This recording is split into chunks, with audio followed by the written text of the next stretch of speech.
లేకపోతే నూతన సంవత్సరంలోకి మనము అడుగు పెట్టేవారు కాదు కదా. ఎంత మంచి దేవుడిని మనం కలిగి ఉన్నాం. ఆత్మీయులు అవమానించినప్పటికీ, ఇరుగు పొరుగు వారితో సమాధానం లేకున్నప్పటికీ ఆయన మన తప్పుదములను, మన తప్పులను క్షమించి ఆయన మనల్ని కాపాడుతున్న విధమును బట్టి ఆయనకి స్తోత్రాలు చెల్లించాలి, ఆయనకి స్తుతులు చెల్లించాలి. ఎందుకంటే నరుని ఆయుష్ యెహోవా పెట్టినటువంటి దీపము, దేవుడు దీపము పెట్టకపోతే మనం ఇటు రీతిగా సన్నిధిలో ఉండేవాళ్ళు కాదు. ఆయన కృప వల్ల మాత్రమే బ్రతుకుతున్నాం. నిజమే కదా దేవుడి సంగమ. చాలా మంది అనుకుంటారు డబ్బు ఉంటే మనిషి ఎలాగైనా బ్రతకొచ్చు అనుకుంటాడు, ధనం ఉంటే ఎలాగైనా బ్రతకొచ్చు అనుకుంటాడు, ఆస్తులుంటే, అంతస్తులుంటే, అంగులుంటే, ఆర్భాటాలుంటే ఎలా అయినా మనిషి బ్రతకొచ్చు అనుకుంటాడు. కానీ అది చాలా తప్పు. దేవుడు ఆయుష్ చూస్తేనే బ్రతుకుతాడు. గడిచిన సంవత్సరాలలో భయంకరమైన కరోనాలో కూడా డబ్బును వారు బిలియన్స్, కోట్లకు అధిపతులు మరణంకు వెళ్ళిపోయారు. పేదవారు కూడా సజీవంగా ఉండిపోయారు. కోట్ల రూపాయలు వారు మరణానికి వెళ్ళిపోయినారు. డబ్బు లేని వారు బ్రతికి ఉన్నారు. అంటే దేవుని యొక్క కృపే. 2025 సంవత్సరం తర్వాత 2026లో మొదలు పెడుతున్నప్పుడు దేవుడు కృప కొరకు మనం అడగాలి. సన్నిధి కొరకు మనం అడగలిగితే ప్రభు నీకు ఆయుష్ని పెంచడానికి సిద్ధంగా ఉన్నాడు. 2026 అంతా నీ బంగారు ఎక్కడ భద్రపరచడానికి సిద్ధంగా ఉన్నాడు. కనుక ఆయనను మాత్రం మనం గర్వపరచాలి, ఆయన స్తుతించాలి, ఆయన ఆరాధించాలి, ఆయన గొప్ప చేయాలి. నా ప్రభువా నీవు ఆయుష్ని ఇచ్చావు, ఆయన నీవు శక్తి ఇచ్చావు, బలం ఇచ్చావు, పోరాటాలకుండా విజయం ఇచ్చావు, ఇబ్బందులు కూడా ఇరుకలు కూడా మాకు ఓదార్పును ఇచ్చిన దేవుడు అని ప్రభువుని మనం అడిగినట్లయితే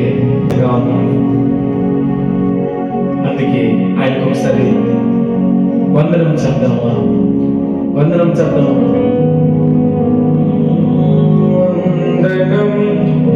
ఆయన కృపించిన దేవుడు, ఆయన జీవం ఇచ్చే దేవుడు, ప్రాణం ఇచ్చే దేవుడు,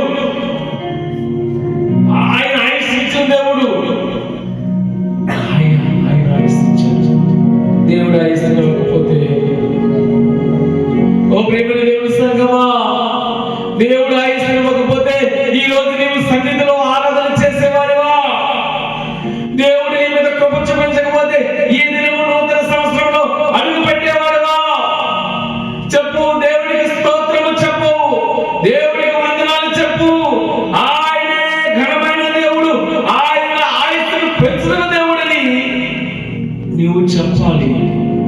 ఓ సంగమా, నీ బంధువులు ఈ రోజు క్షేమంగా ఉన్నారంటే, నీ కుటుంబీకులు ఆరోగ్యంగా ఉన్నారంటే, నీవును, నీరు పొరుగువారు, స్నేహితులు, బంధువులు అందరూ ఆరోగ్యంగా ఉన్న పోరాటాలు, ఎన్నో ఎన్నో ఇబ్బందులు, ఇరుకులు అయినప్పటికీ కూడా దేవుడు మనల్ని ఆయన చేయి మన మీద ఉంచి మన చేయి పట్టుకొని నడుస్తూ ఉన్నాడు. ఆయన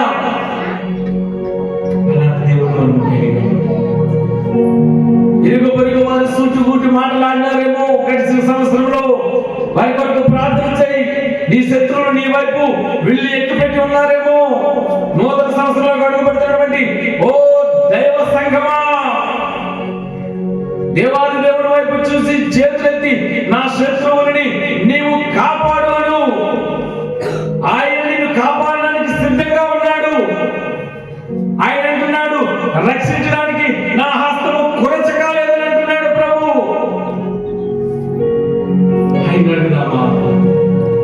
ఆయనంత గొప్ప దేవుడు, వాగ్దానం ఇస్తున్న దేవుడు. నా బిడ్డని ఎవరైనా ముడితే నా కడు గుడ్డిని ముట్టిన వారు అంటున్నాడు ప్రభు. నీవు అడగాల్సింది, ప్రభువా నా శత్రువులు బాధించినట్టు విముక్తి కలిగి చేయి, నన్ను కాపాడు దేవుడు. నీవు నా ఇబ్బందుల నుంచి, ఇరుకుల నుంచి విడుదల కలిగి చేయి. నూతన సంవత్సరంలో మా జీవితాలను నూతన పరచుము నాయనా. గడిచినటువంటి సంవత్సరంలో ఎన్నో పోరాటాలు గుండా వెళ్ళాము. నూతన సంవత్సరంలోకైనా సరే వారి జీవితాల్లో ఆశీర్వాదాలు తీసుకొని రండి అని మీరు ఎత్తి కేక వేసినప్పుడు దేవాది దేవుడు మీ వైపు సిద్ధంగా ఉన్నాడు. ప్రేమని దేవుని సంగమా, దేవుడు మీ వైపు చూస్తున్నాడు, మీ వైపు చూస్తున్నాడు. అడగండి, ఈ సంవత్సరంలో నాకు మంచి ఉద్యోగం ఇవ్వండి, ఈ సంవత్సరంలో నాకు మంచి వ్యాపారం దయచేయండి ఆయన, ఈ సంవత్సరంలో ఇగో నేను కాలేజీ టాపర్ అవ్వబోతున్నాను, మీరు నాకు సహాయం దయచేస్తే నేను అది పొందుకుంటాను. కనుక ప్రభువుని అడిగి ముందుకు వెళ్తాం, ప్రార్థన చేసుకుంటాం.